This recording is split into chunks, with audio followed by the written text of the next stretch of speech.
Magandang araw sa lahat din mga ka-OFW dito sa Middle East. So ngayon may maganda tayong balita at ito ay tungkol sa ating mga sahod.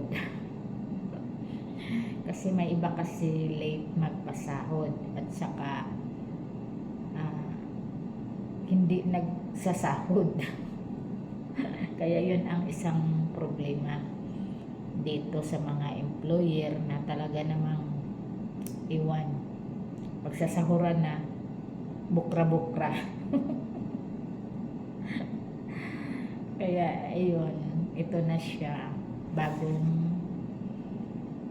patakaran. Kailangan bawat OFW ay meron ng bank card. Dito nila ilalagay ang ating mga buwanang sahod. So mamonitor na ng gobyerno nila kung sinong hindi nagsasahod o nagpapasahod, o di ba? So dito nila ilalagay. So kung sa amin naman wala naman kaming problema kahit wala kaming ganito, kasi nga update naman talaga ang sahod namin. Kaya swerte kami. So ayan, dito din mamonitor yung ng gobyerno dito na talagang bawat employer ay talagang sumusunod sa patakaran, o di ba? Kaya yun lang ang kaigihan, di ba? Isa na ito sa mga siyempre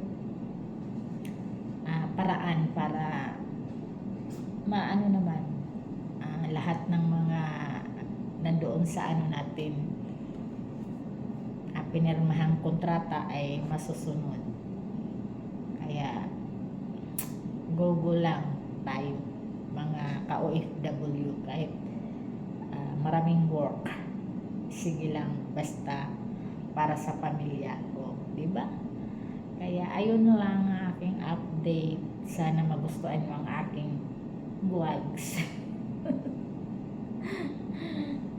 Ay nako, kaya ito maiipon na natin yung ating sahod. Kaya kung magpadala man kayo sa Pinas, kalahati lang, iiwan nyo yung kalahati dito para pag finish contract may madadala. Nagsasalita din no? Ang walang ipon. Yun lang. Kaya happy, di ba? Kasi siyempre meron na tayong ganito. Sana sa lahat ng mga ka-OFW meron na din ganito. Pero sigurado yan, dahan-dahan naman yan eh. Kaya ayun lang. Babush, ingat. God bless.